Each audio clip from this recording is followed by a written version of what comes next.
하나님의 말씀을 함께 보시겠습니다. 구약성경 말씀 창세기 3장 19절과 시편 119편 71절부터 91절까지의 말씀입니다. 내가 흙으로 돌아갈 때까지 얼굴에 땀을 흘려야 먹을 것을 먹으리니 내가 그것에서 취함을 입었음이라. 너는 흙이니 흙으로 돌아갈 것이니라 하시니라. 고난당한 것이 내게 유익이라. 이로 인하여 내가 주의 율례를 배우게 되었나이다.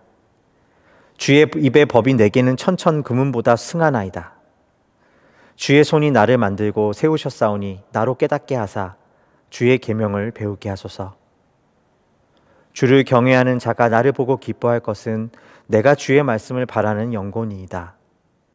여호와여, 내가 알거니와 주의 판단은 의로우시고 주께서 나를 괴롭게 하심은 성실함으로 말미암음이니이다. 구하오니 주의 종에게 하신 말씀대로 주의 인자하심이 나의 위안이 되게 하시며 주의 긍휼이 여기심이 내게 임하사 나로 살게 하소서. 주의 법은 나의 즐거움이니이다.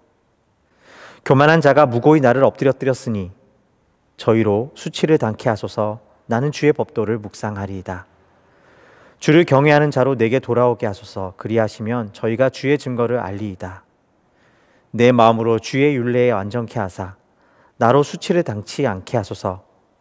나의 영혼이 주의 구원을 사모하기에 피곤하오니 나는 오히려 주의 말씀을 바라나이다.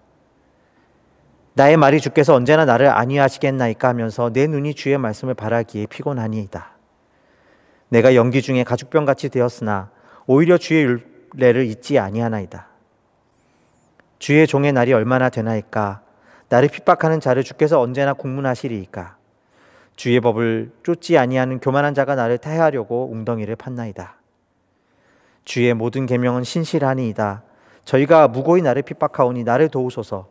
저희가 나를 세상에서 거의 멸하였으나 나는 주의 법도를 버리지 아니하였사오니 주의 인자하심을 따라 나로 소성케 하소서.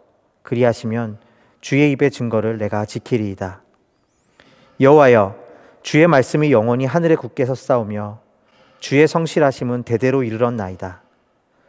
주께서 땅을 세우셨으므로 땅이 항상 있사오니 천지가 주의 규례대로 오늘까지 있음은 만물이 주의 종이 된 영혼이이다. 신약성경 말씀은 마태복음 16장 21절부터 24절까지 그리고 로마서 8장 10절에서 11절까지 말씀입니다.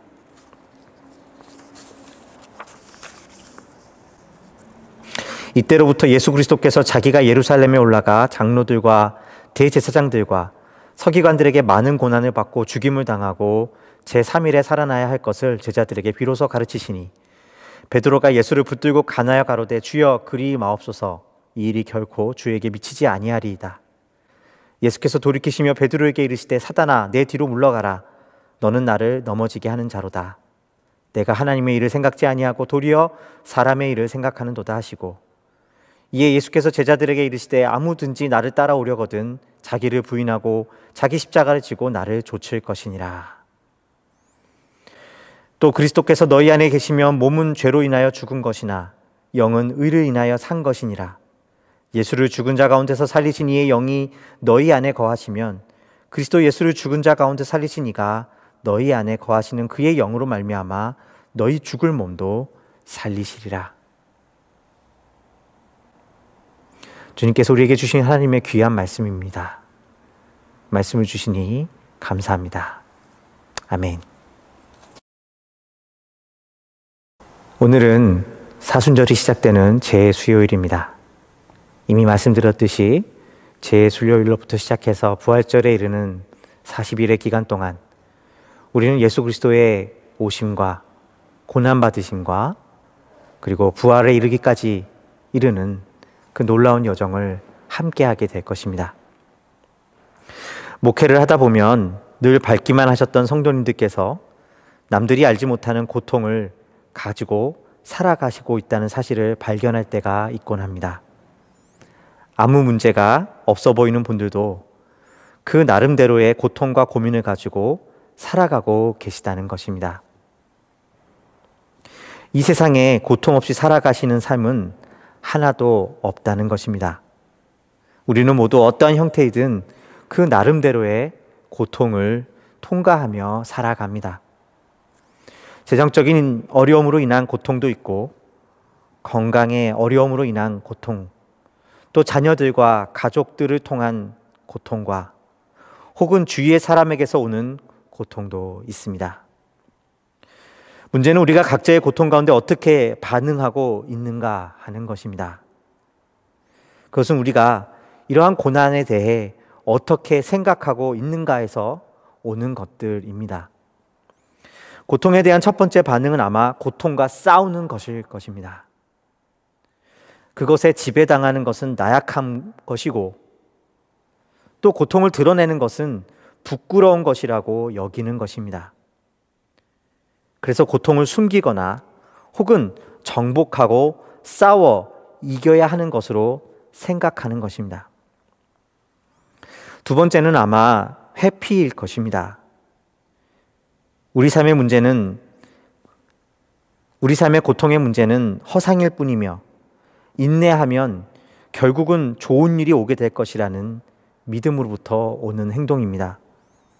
그래서 이런 믿음을 가지고 있다면 인내하며 견디는 것에 초점을 맞추고 살아가게 됩니다. 그런데 문제는 이러한 두 가지 반응 모두 슬픔과 고통을 이기는데 큰 도움이 되지 않는다는 것입니다.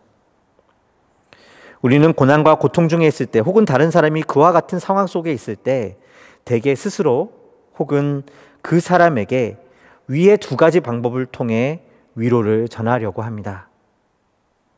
그러나 문제는 이 두 가지 모습 모두 고통의 현실을 외면하고 있다는 데 있습니다. 메건 더바인이라는 사람이 쓴 슬픔의 위로라는 책에 보면 현대인들의 고통에 대한 인식을 다음과 같이 이야기합니다. 사람들이 자신의 아픈 사연을 말해주는 것은 당신이 슬픔 속에서 외로움을 느끼지 않게 해주고 싶어서다. 하지만 그러한 시도는 보통 전혀 의도치 않은 결과를 낳는다. 서로의 슬픔을 비교하는 것은 거의 언제나 역효과를 낳게 마련이다. 상실의 경험은 다른 상실의 경험으로 해석되지 않는다. 슬픔은 사랑만큼이나 개별적이고 구체적이다. 슬픔 속에서의 진정한 위로는 그것을 없애려는 노력에 있는 것이 아니라 그것을 인정하는 것에서 나온다. 결국 중요한 것은 고통의 현실을 외면하는 것이 아니라 그 현실을 인정하는 것이 중요하다고 말하고 있는 것입니다. 성경은 어떻게 이야기하고 있을까요? 성경 역시 고통의 현실을 인정하고 그것이 쉬이 넘어갈 수 있는 문제가 아님을 말해줍니다. 고통을 없앨 수 있는 맞는 키 같은 것은 없다고 말하고 있습니다. 고통이 내가 싸워 이기고 정복해야 하는 것이거나 허상이라고 말하는 것 또한 그저 오만이라고 가르칩니다. 마태복음 16장 21절부터 22절의 말씀입니다. 이때로부터 예수 그리스도께서 자기가 예루살렘에 올라가 장로들과 대제사장들과 서기관들에게 많은 고난을 받고 죽임을 당하고 제3일에 살아나야 할 것을 제자들에게 비로소 가르치시니 베드로가 예수를 붙들고 가나여 가로되 주여 그리 마옵소서 이 일이 결코 주에게 미치지 아니하리이다. 예수께서 돌이키시며 베드로에게 이르시되 사단아 내 뒤로 물러가라. 너는 나를 넘어지게 하는 자로다. 내가 하나님의 일을 생각지 아니하고 도리어 사람의 일을 생각하는도다 하시고, 예수님은 고통의 현실을 부정하는 것이 사람의 일이며 사탄의 생각이라고 말씀하십니다.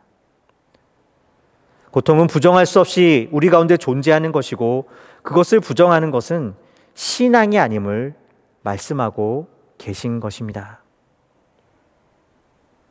왜냐하면 성경은 온 땅의 창조주께서 이 땅을 다스리고 계시고 지금도 고난을 주관하고 계신다고 말씀하고 계시기 때문입니다. 하나님께서는 우리의 고난을 주관하시고 계시기에 고난은 실체가 있는 현실이고 그것을 믿는 것은 곧 하나님을 믿는 것과 같다는 것입니다. 그리고 하나님께서 고난을 주관하신다면 고난은 속히 지워버려야 할 그 무엇이 아니게 된 것입니다.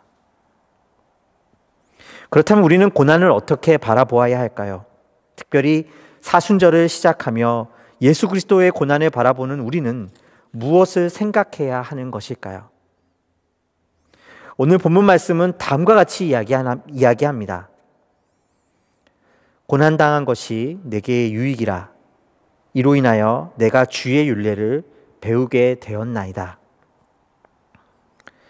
시인은 고난이 유익이라고 말합니다. 어째서일까요? 고난으로 말미암아 내가 단단해졌다거나 성숙해졌다거나 고난을 통달하게 되었다라는 이야기일까요? 그렇지 않습니다. 시인은 고난이 유익한 이유가 그것으로 말미암아 주의 율례를 배웠기 때문이라고 말합니다. 다시 말해 고난이 우리로 하나님을 알게 하고 거룩하게 한다는 것입니다. 고난은 우리로 하여금 하나님을 알게 하고 거룩한 삶으로 이끕니다. 그렇다면 구체적으로 그 거룩함은 어떤 모습일까요? 오늘 우리가 읽은 시편 119편 75절부터 77절의 말씀을 보겠습니다. 여호와여 내가 알거니와 주의 판단은 의로우시고 주께서 나를 괴롭게 하심은 성실하심으로 말미암음이니라. 구하오니 주의 종에게 하신 말씀대로 주의 인자하심이 나의 위안이 되게 하시며 주의 긍휼이 여기심이 내게 임하사 나로 살게 하소서. 주의 법은 나의 즐거움이니이다. 시인은 하나님을 찬양합니다. 그 찬양은 피상적이지 않습니다. 우리는 연약하지만 하나님께서 모든 상황 속에서 일하고 계시다는 그 성실함을 찬양하고 있는 것입니다. 고난을 통해 피상적인 하나님의 은혜를 우리 삶 속에 그 삶으로 맛보게 하시고 살게 하십니다. 나를 괴롭히는 이해할 수 없는 환경, 나를 괴롭히는 상황들 또한 하나님께서 우리로 하나님을 더욱 깊이 알게 하고 그분을 사랑하게 만드시는 하나님의 성실함의 손길임을 하나하나 알게 하시고 그것을 찬양하게 하신다는 것입니다. 그래서 고난과 고통이 없는 삶보다 고난이 있는 삶이 더 귀한 은혜이며 하나님을 찬양할 수 있는 도구가 됨을 알게 하십니다. 하나님은 고난을 통해 그분의 은혜를 구체적으로 알게 하시고 하나님을 찬양하게 하십니다. 성경은 그래서 이 고난을 낭비하지 말라고 말씀하십니다. 우리가 이 고난을 낭비하지 않기 위하여 기억해야 하는 것은 무엇일까요? 첫 번째로 우리를 향한 하나님의 선한 계획이 결코 실패하지 않음을 믿어야 합니다. 예수님을 믿는 자의 고난은 결코 저주거나 처벌이 될 수 없습니다.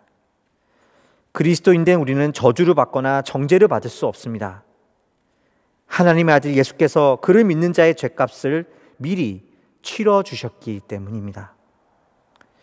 로마서 8장에 의하면 우리가 받는 고난은 저주이거나 죄값이 아니라 새로운 피조물로 변해가는 진통입니다. 고통이 하나님의 선한 계획임을 믿어야 고난을 낭비하지 않게 됩니다. 우리에게 주신 어려움, 사람, 시간들이 저주가 아니라 하나님의 은혜이고 선물입니다. 우리를 향한 하나님의 선한 계획을 믿는 것이 고난을 낭비하지 않는 것입니다. 두 번째는 고난이 사라지는 것만이 구원이 아님을 기억해야 하는 것입니다. 하나님은 우리를 고난 가운데서 지켜주시고 건져주실 것입니다. 그러나 하나님의 가장 놀라운 선물은 고난 중에도 하나님이 우리와 함께 계시다는 사실을 알게 하시는 것입니다.